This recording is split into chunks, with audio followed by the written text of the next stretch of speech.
Hello and welcome back to Misrepresented. I'm your host, Lisa Opie, and I'm really excited because we're catching up with Miss Carnival Miami and Delaney Milian today. Hi, how are ya? Good. How are you? Doing great. Oh my gosh. So I know we've had like a crazy day. We'll get into that later. But before we get into like all the tea, we have to shout out PinkApple Dresses for addressing us today. You're looking snatched. Thank you. I feel snatched. I literally put it on and was like, I know. grabbed everything.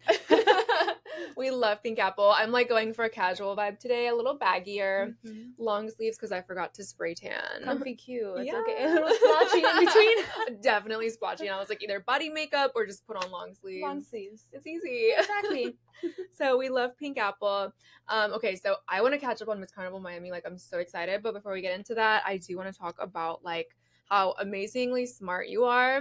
You're a neurology rehabilitation technician, which I feel like a lot of people wouldn't know what that is. Could you tell us what it is? I mean, I didn't even know what it was when I applied for the job, but I pretty much work with physical therapists and occupational therapists, and I help them obviously in a neurology setting. So we work with a lot of patients that have Alzheimer's, dementia, Parkinson's, multiple sclerosis, anything like that. A lot of stroke patients. Okay. And a lot of these things, a lot of these either, diseases, illnesses, I didn't know were, that debilitating. And it's, I've gotten to see and learn a lot from the doctors and the physical therapists as well. Wow, that's awesome. It's really fun. What made you want to get started in that field? I had my own personal experience, with medicine, but more in the orthopedic route. Okay. Did you break a bone or something? I did.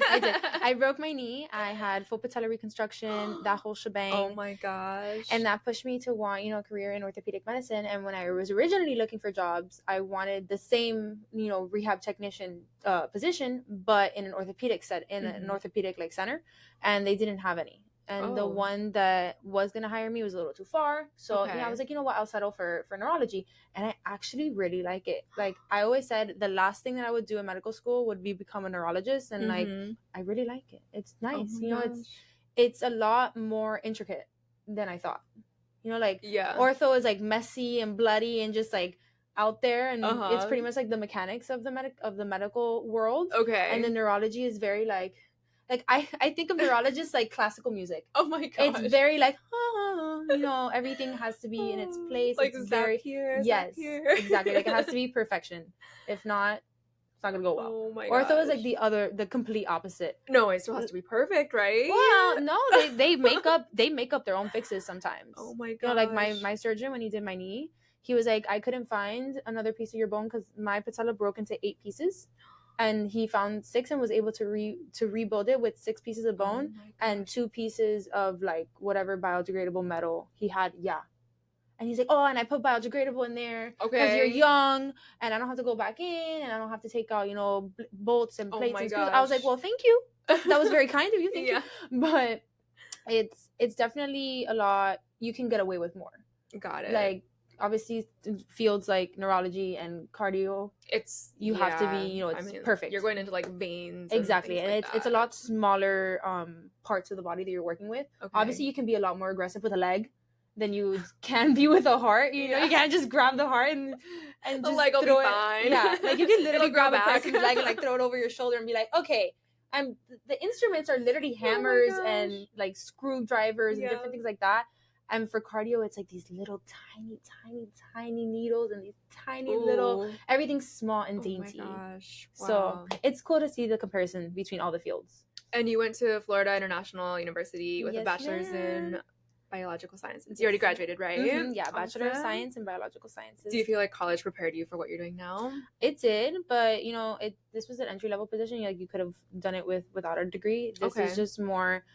all the jobs that I've had like this year are just stepping stones to get patient experience hours for medical school. Okay. And just have a little bit more of a solidified idea of what I want to do. Wow. Because I like so many things and I'm so interested by so many things in medicine that I was like, you know what, like let me do a little bit of phlebotomy. I got my phlebotomy license at the beginning of the year, and in summer, and I started working in that. Then I started shadowing a PA in like a family practice, and I really liked that too. So my like whole idea of what I'm going to do this year is just work experience, getting exposure to all these different kind of medical routes and different things that I can do, because that's one thing like you don't really learn in undergrad. Like it's usually okay, like medical school or PA school. Like, Oh, wow. they're like, those are your options. Wow. And then you go and you start, working in these different fields, and you're like, wow, like there's DPT, which is doctor of physical therapy, OTR, which is occupational therapist, and like you can still go these routes if you did bio. And like I had no idea before, graduating, and like you learn about it as you go, and there's so many more careers. Do you know for sure what you want to do now? I mean, I do want to do something in orthopedics, no matter what I do. Okay. My love is in orthopedics. Love that. And that's why, I started working with, the physical therapist to see if I liked DPT school better. But I think I'm more towards like, like clinician. Okay. Like I want to be hands-on one-on-one with the patients, not really like in the recovery process. But it's still a good, it's still a good job to have, because I learn about what happens after, my patients get out of surgery, and I can still have the relatability with them through my own experience and my work experience. I love that. I think that's so important. Wow. It is. I feel like medicine runs in your family, right? Your sister is also... My sister's in med school. She's med school Barbie. Literally. Oh my gosh, I love it. She's doing so well, and like she's literally in the middle of an island, like by herself. Like, oh wow. Yeah. Okay. And she's doing very well. Oh. Okay, so now we get to talk about pageants. So you're the reigning Miss Carnival Miami. So like I know pageants, so I know how competitive it can be. But why don't you tell us a little bit about Miss Carnival and like what goes into it? Well, Miss Carnival Miami is a very long-standing pageant. It has been going on for 42 years. I'm the 42nd Miss Carnival. Oh, sorry. Okay. There you go. Okay. Well, Miss Carnival Miami has been a very long-standing pageant. It's been going on for 42 years. There's queens that have gone on to become, journalists, doctors, lawyers, nurses, and we have a really, good bloodline, as I like to say, in our legacy.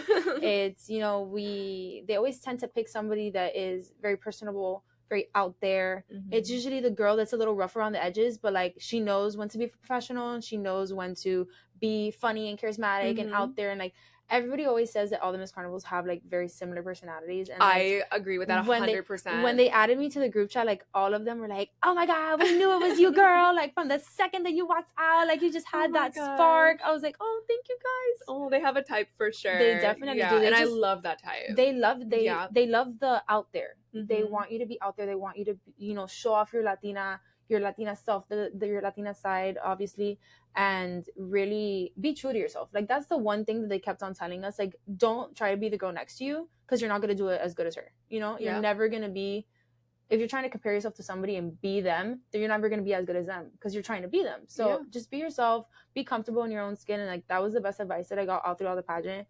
And like even in my interview, like I made the judges cry, I made the judges laugh. Oh my gosh. And it was like they saw the real me, like point blank period. Like I gave them all and you were telling me like before we started recording that there's 10 judges and it's a panel style. You said it was like a TED Talk. It was literally, I walked in, I was like, welcome to my TED Talk, guys. Literally I'm just here.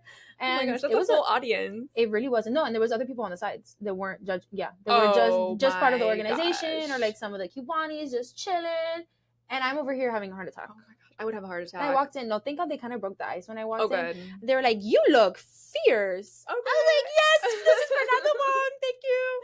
I love that. Oh, I love Fernando. Me too. Oh He literally. I told him, I was like, I want something that will be a conversation piece, like when I first walk in, to like calm my nerves a little bit. And he was like, "Okay, girl, I got you." Ooh, describe it for us. It was kind of a like asymmetrical neckline. And it had like one sleeve, and it was like a bell sleeve, like the ones that are a little bit more open. I loved it. It was I looked regal and chic at the same time. Wow. So I met you because your sister Demi was doing hair and makeup classes with me, and then I think you like popped in and said hi or something. Yes. I was like, oh, she's so pretty. But did she do your hair and makeup for the pageant? No, sadly she wasn't here. Oh, she was in school still. But hopefully, I mean, she can do my hair and makeup for like other things. Yeah, she slays. She always slays my face. Yeah. I'm obsessed with the way that she does. You're makeup. So lucky. I wish I had a sister that did makeup, but I have to do my own.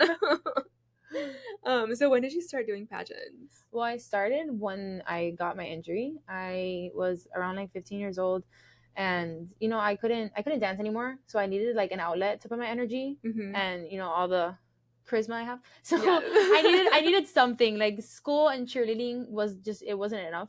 Oh my gosh. And I had my quinceañera pictures. I did the whole thing that every quinceañera does. They take the pictures in the dresses and the huge dresses, and the photographer was like, why don't you compete in pageants and like try out modeling? Like you should really do it. You have, the look, the face for it. And I was like, okay, why not? And my mom was very like reserved about it in the beginning. Like she's like, oh, I don't want you getting it taken advantage of or anything like that, because I feel like back then it was a little bit more common for people to take advantage of like younger girls and be like, oh yeah, like sign up for this like the modeling agency. Barbizon stuff. Like yeah, they would tell you to sign up for the modeling agency, and then by the end of it, you were paying them. You know, so. She just never wanted me to do any of that. But then I just started with pageants, and then that kind of broke into like pageants and modeling. Wow. But yeah, I love that. And like pageants are kind of the same way, because like they do take a lot of your money. We know they can be expensive, but you get so much out of it. Like I feel like it's so rewarding. It is, honestly. And like I've completely changed the kind of person I was before pageants and the kind of person I am now. Like I've broken out of my shell. I've been way more confident in just who I am. And when I first started pageantry, like I was literally thinking about it, I like probably was like the least confident like I had ever been, because I was suffering from really bad acne. Like I went and I got a facial at like some place, and it wasn't that great. And I've been there, and it's like cystic, and it was so bad, away. and it just wouldn't go away. I was literally like that for like 4 years. And from one facial, I'm traumatized. From one facial, and then I kind of just hit puberty like after that. And it was like a double-edged sword. Did you do Accutane or? No, I was so afraid of Accutane. And every time that I went to like the dermatologist, they would tell me, oh, let's do topicals first, you know, like the tretinoid and you know, like the retinoids and things like that. And all of it made my skin like literally hot, burning fire, lava. It was not fun. I just have very, very sensitive skin. Wow. But so how are you perfect now? I started doing facials. Okay. Just, you know, I went to one esthetician. The right ones. The right esthetician. And, you know, the right products. Like, obviously it was costly, but it was worth it. Like, yeah. Because you're glowing now. You look amazing. Thank you. Can you share with me who she is? Yeah, I will. You're like after the podcast, because she needs openings for us. No, literally. And she's always like, oh my gosh, I never have openings. Oh, okay. Yeah. Literally. So we're going to keep that one. Sorry.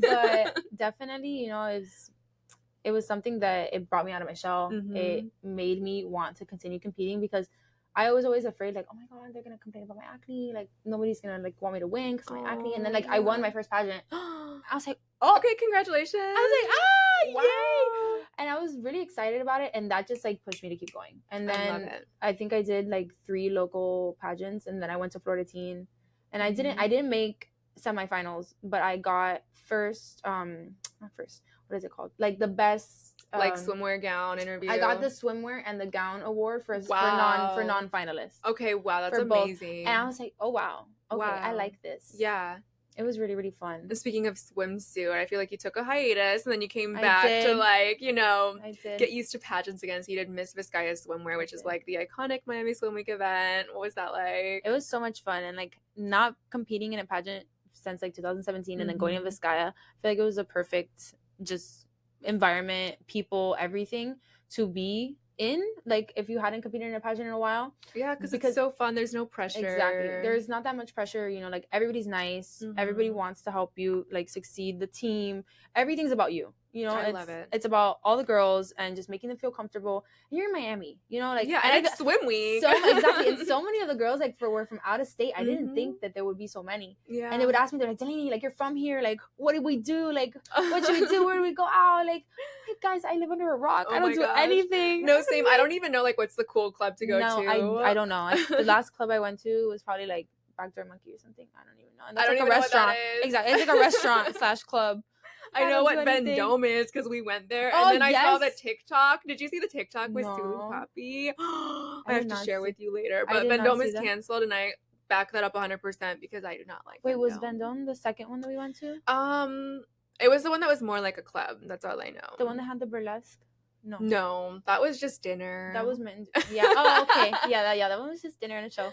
It was fun, gosh. Though. Yeah, it was so fun. And you made top 12, so you made it to the calendar. Yes, I did. Amazing. You're Miss January. What was that like? Did you get a copy? I did. When I got in the mail, I was like, queen. And I opened it right to my page. I was like, dang, girl. Oh my gosh. Because I have never seen myself in a bikini picture like that. Like I'm very conservative. Yeah, like I tend to be a little bit more on the conservative side, but wow. I was like, oh my god, I'm sexy. Yeah, I was like, wow. But you know what I love about Vizcaya is that it's very tasteful. It is. You know, it's not like a calendar. It's like very tasteful, like tasteful. Gorgeous girls. Exactly. Like it's just pretty girls on the beach. Yeah. And that was it. like, and I felt very comfortable with each photographer, like the males, the females, everybody. Like nobody really wanted like to take a raunchy shot or anything like that. Like, and like that's that what would I liked about it. Yeah, no, like that would be canceled, cut off immediately. But that's what made everybody feel so comfortable too. You know, you're just having fun. Yeah, it's just so fun. What was it like walking on the runway at Swim Week? Well, other than like being deathly afraid that it was still wet because it was raining so much that weekend. Did you wear heels or did you walk barefoot? Well, I think we all walked barefoot. Okay, cool. Yeah, like I think we all walked barefoot for swim, and then we did heels for the opening. So you actually went on the runway over the pool in heels? Yeah, at least once. Okay. All of us did at least once, and then we all took off our heels. That sounds scary. I don't think I could do it. It was fun. But honestly, I that was the first time I had modeled without shoes on too. Okay, that's hard. I was like, dang. Yeah. I was like, don't look at my toes, guys. I don't think my dancer toes. Don't look at those. Okay, so back to Carnival Miami. So you become the Goodwill Ambassador for Kiwanis of Little Havana as the winner, right? What was your most memorable moment as the ambassador so far? Well, as the ambassador, I would definitely say going to their school, Mater Kiwanis. They have a school there. Like, it's probably like not even a mile away from like the Club of Kiwanis. Okay. And it's there in Little Havana. And we had the opportunity to read to children. And I got to read to a kindergarten class. I love it. Was that. So adorable. Oh like, it literally made my heart grow. Like the Grinch. Like, it literally made my heart grow. And it was just nice to see, like, they were genuinely interested in the story. And I got to pick a story that like related back to me. And I picked a book called Odd Bird. And I felt like I was always like, you know, odd bird when I was growing up, always like the oddball out or like a little different. And I was never afraid to be different. So that was like kind of the story and the lesson that I wanted to share with the kids. I love it. And even though they were so young, like they understood it, because I did like a little open forum after. I was like, okay guys, like, do you have any questions? Like, what do you want to tell me about the story? Oh my and the little boy like raised his hand. He was like, they were really mean to the bird, but then when they all, you know, saw that he was having fun just being himself, they all did the same thing. That's why you should always be yourself. And I was like, exactly. Now my heart's growing. Exactly. Like, I was like, oh my gosh, I just melted. And they all gave me a hug. They all tried on the crown. Oh, I love It's like those moments that you would always see, you know, like Miss USA, Miss Universe always do. And I was like, I finally get to do it. Yeah. I mean, Miss Carnival Miami is such a big title. And I feel like a lot of people don't understand, like, the prestige behind it. So it is a big title. And it's a competitive pageant. It is. It's a competitive pageant. You have a lot of responsibility when you win. And I don't think, like, people realize that. Like, the Kiwanis are huge. Yeah, huge. It's not just the Kiwanis of Little Havana. Like, the Kiwanis International. It's massive. They have like over like 200 different like sectors and all over the place. Yeah, and you've been so busy. Like, I haven't stopped since I won. And honestly, like, that's what I signed up for. Like, that's what I keep on telling everybody. They're like, how are you not tired? I was like, this is literally what I signed up for. Like, I wanted to do it. Anytime they like the directors always text me like, oh, can you come like do a walk? Can you like do an appearance here? Can you do an appearance there? Like, we're gonna be on the flow in the youth fair for Sedanos. Oh, how fun. And today she was texting all of us. She was like, oh, you guys gonna go? I was like, me, I'm going. Oh, I love like, if I'm not working, I'm there. Oh my gosh. Like, I have my job, and then I have my job as Miss Carnival. And you have another job. You're also an advocate for breast cancer awareness, as if you don't have enough going on. Like, when do you sleep? I literally just like in the corner, sleeping, standing up. Yeah, vampire bat. Yeah, but talk to us about this topic. I know you have a story. Definitely. My advocacy with breast cancer started with, you know, my own story with my mom. My mom was diagnosed a long time ago. It was like probably like 2014. I was really, really young, and, you know, dealing with that, and then dealing with my own injury, and then starting high school, it was a lot all at the same time. And it was a lot, but, you know, it was things that I would not want to take back, like the things that have happened and the lessons that I've learned, because it shows that, you know, the relationships that you have with your parents, with everybody, is extremely important. And especially, you know, the relationship that we all had with my mom. And like, sadly, you know, we lost her last year in December. So sorry. Thank you. But it's, you know, it's something that I wouldn't wish against, you know, I wouldn't wish it against my worst enemy, but I also wouldn't want it to be taken away from my life, because yes, her death had a, you know, a negative effect on me, but it also had a positive effect. It pushed me to, you know, like, finish school. Like, I wanted to take a step back from school. When she passed away, I was in the middle of my semester. I was taking organic chemistry 2 and biochem, and I was I'm not even in the medical field, but I've heard about organic chemistry. I heard it's like a nightmare. Horrifying. Absolutely terrifying. I've heard horror stories. It's bad. And like, going through all of that stuff as I'm doing these really hard classes, you know, it was really difficult. But I pulled through. Demi forced me. Demi was like, "You need to finish. Like, you're not Wow. stopping." Like, because that's so awesome that you had you a know, sister. You know, you have two sisters, I right? do, Yeah. and they've always, supported me in everything I do, and we always want the best for each other. It's like built-in best friends. That's what my mom always used to say. Like, keep your sisters close because they're your actual best friends. They're built in. Yeah, and that's it. But I have 3 sisters. I agree with that 100%. Yeah, it's the best, honestly, and like it's nice to have a support system like that too. Like, especially when something like that happens in your life, and we all grieve differently. Like, Demi grieves by like shutting off, and then Desi's kind of the same way, and I'm more out there. I've always been considered the emotional person in my family, and I had my moments that it was really bad, but you have to keep going through it. Like, you can't just stop, because grief is going to be right behind you the entire time. Wow. And you can't just be like, oh, forget about it, like I'll deal with it another day. Like, no. It's going to make sure that you deal with it that day, no matter what you're doing. So that's like the biggest thing that I can say, like lessons about grief. But back to like the advocacy part of the breast cancer awareness, it's shocking because so many women are affected with breast cancer, and I don't think it's talked about enough. Like, yeah, we have the Susan G. Komen walk and like the other like pink walks that they do for breast cancer, but those are only on October. I feel like it's only talked about in October. It's like, oh, okay, breast cancer month. Yeah, like we wear pink. Exactly, like, woo, pink, and everybody loves it. Everybody becomes such a big part of it. But we need like more actually things. taking action. Yeah, like we need more things in place for these women to feel safe and to feel that they have, a part of healthcare that they can afford, that they can, figure out a way to make it work for them, and as a result, not have to suffer from cancer or any other like women's health issue that we're having. What are like the best ways to prevent breast cancer for women? Definitely, if you have a family member that has been affected, go and get tested for the BRCA gene. Make sure that either if you're BRCA positive or BRCA negative, you do all the protocols, all the procedures that you need to, that the doctor gives you, and just stay healthy, stay active. Like, my mom got diagnosed by the sheer chance of God. Like, really? That's another thing. A lot of women like don't even notice. Because like, well, you'll do your own little breast exam and you'll feel a bump, but then you'll think, oh, like, no big deal. Yeah. Like, I think a lot of things in women's health, like we think like, oh, no big deal. Yeah, because we go through so much. Exactly. Like, I'm having these horrible cramps. Yeah, that's normal. That's like, every day.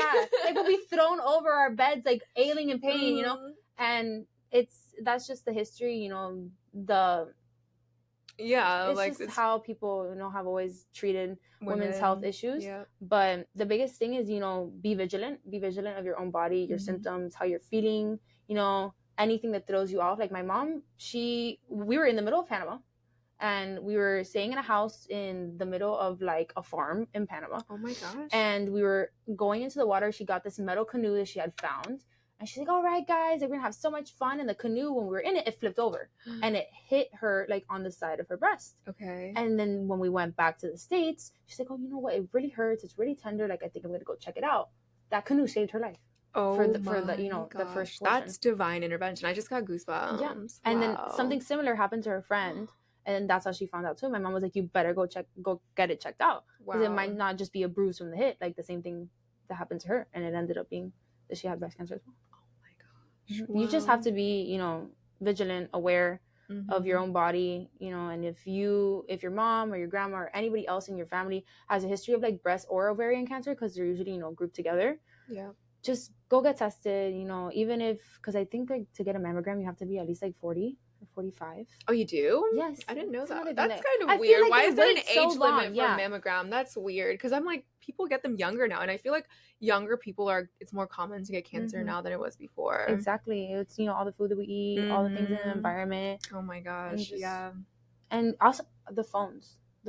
I believe that. The radiation of the phones and the iPads and everything. And I feel like for girls, like, we'll stick our phone like right here. Oh, all the time. We'll put our phone anywhere, like on the side of our pocket. We won't even think about it. But then I'll catch myself sometimes. I'm like, oh my gosh. I'm like, let me take this out away from like every important organ. Oh my gosh. Sometimes I like fall asleep with it and it's like under my face. Oh my gosh, yeah. And I find myself like with the like cell phone cable. Like, I had like a 10-foot cable. And one time I woke up and it was like halfway around. Oh no. I was like, wow, that could have gone really, really, really bad. Oh my god, no! Now I just have like the little one, and I'll like tuck it in the corner. Yeah, that was like no. Oh my gosh. A wake-up call. Yeah, literally. Yeah. If you could be famous for something, what would you want to be remembered for?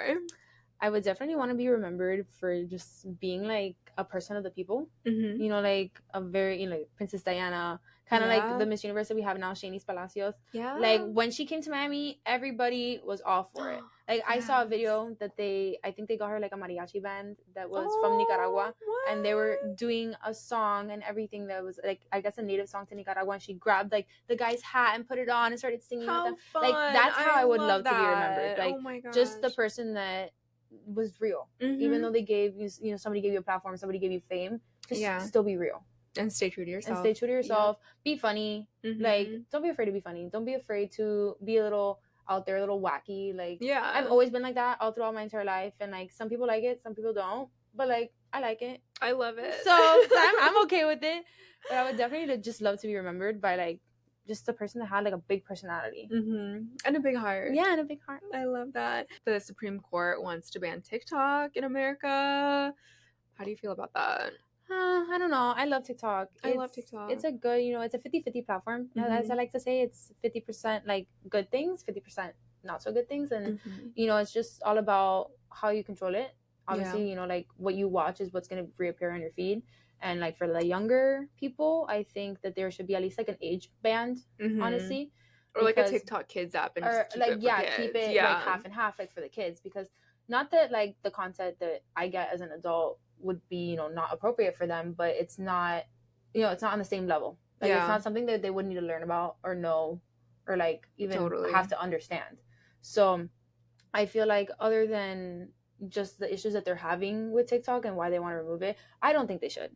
I don't think they should. I feel like there's really no like valid reason to, because I feel like they've like shot down every excuse that they've had. So it's almost like Meta's just jealous and like they want reels to happen. I'm like, stop trying to make reels happen. I think Meta just wants to take over like everything. They really do, and that's more scary than like TikTok, to be honest. Like I don't know. I've never had an issue with TikTok. I never have either. Everybody's like, oh my god, like they're gonna sell your information. I'm like, okay, great. Like Meta's already doing that.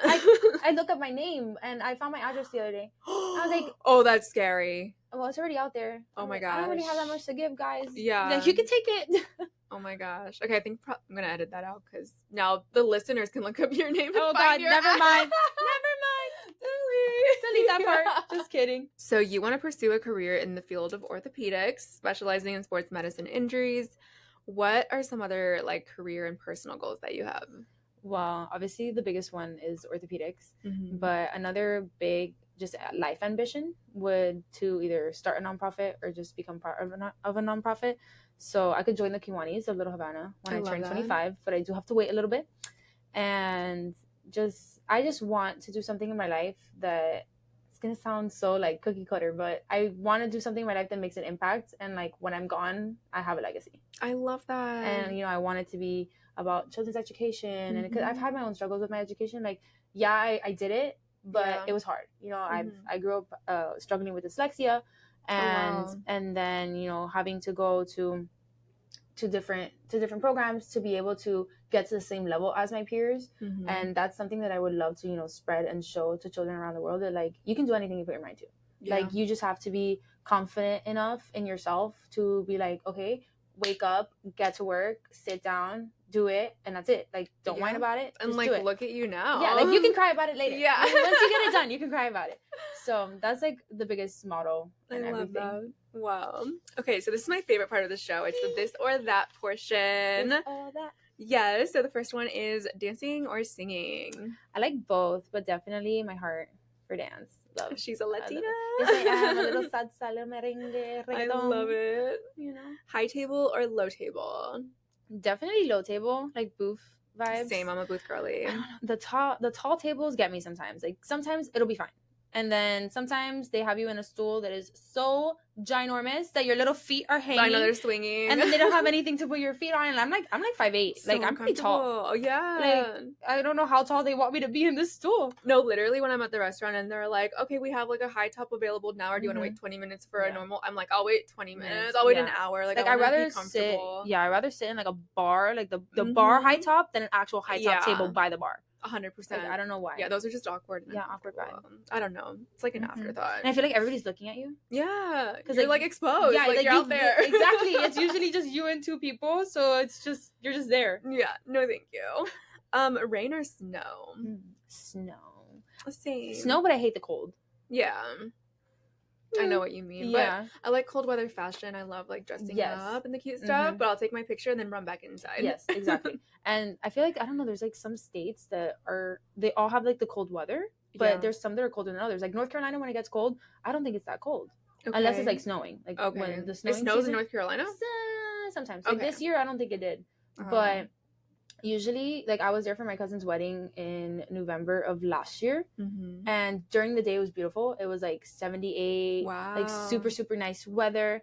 Then after dark, like maybe 8 o'clock, 9 o'clock at night, 43 degrees.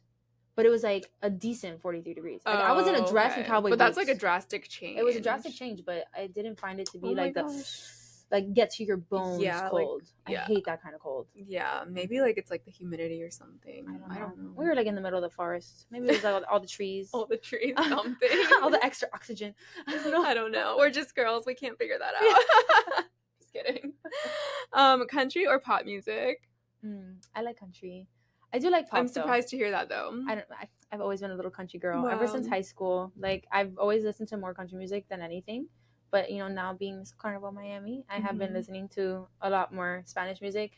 And, well, ever since Calle Ocho, because we had Gente de Zona. Oh, that looks so fun. It was really, really fun. And Gente de Zona's performance was they're amazing. Like a party. They are a party. And, like, they've been doing it for, like, 20 years. They're, you know, like, local Cuban artists. And, you know, they started in Cuba. Oh, wow. And they have the biggest, like, their biggest part of their fan base, like, is in Cuba. And then all the rest of them are here. Wow. And they're huge. They're huge. Because, like, they're the kind of performance that they're not just there singing. Like, you know, sometimes they like rile everybody up. They rile everybody up. They're running across the stage. They're grabbing people. Oh, like, this guy is like mid-set. He's like wiping the sweat off his face. Wow. They really they're just like passionate performers. Oh my gosh. I want to go to Calle Ocho. I've never been. It's so fun. You need to go next year. We have a VIP experience. Really? Oh my gosh. I'll be a chaperone for Miss Carnival. This is one of the times, like one of the first times that I got to see it. And like you go on a bus and they have like, it's like one of those party buses. Wow. And they drop you in each one of the little spots. That's perfect. Because it can get a little crazy. Exactly. Yeah. And you get like the little free drink bands and you get like a whole bunch of little goodies. Wow. So if you ever want to go to Calle Ocho, I would definitely recommend. Like, I'm going to hit up with Miss Carnival Miami and be like, hey, let me be your +1. Like, hey girl. Yeah. Okay, last question before we wrap it up.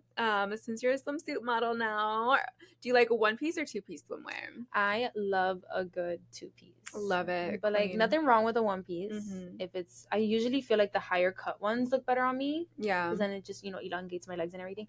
But like no matter what, I feel like any 2-piece that I put on, like it looks good. Like it doesn't matter what cut, even if it's high waisted, low waisted.